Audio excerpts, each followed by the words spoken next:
How to see who viewed your TikTok profile. Hey everyone, welcome back to the channel. In this video, I'll guide you on how you can see who viewed your TikTok profile, so make sure to watch the video till the end. In order to see who basically viewed your TikTok profile, it's actually very simple, because all you have to do is go and first of all make sure to launch the TikTok application here. Once you launch the TikTok app, let's say you visit someone else's profile, will they know that you viewed their profile? Similarly, will you be able to know that they viewed your profile? Well, the answer is both yes and no, because it all depends upon a certain setting. So when you come to the profile tab here you'll be able to see a certain slipper icon.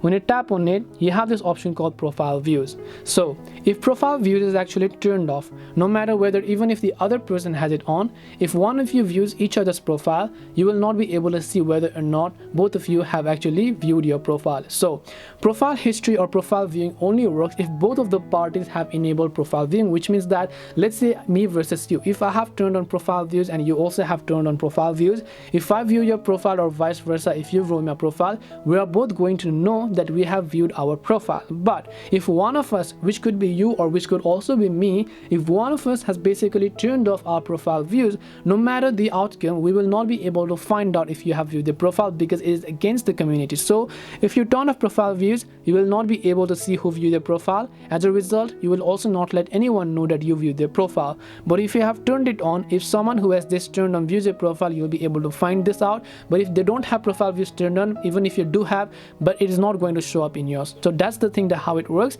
Both parties need to have this feature enabled for the other one to know whether or not they have actually went ahead and then viewed your profile. So hope this video helped to clear your confusion. If you have got any more questions, feel free to leave them down. Thank you very much for watching and see you in the next video.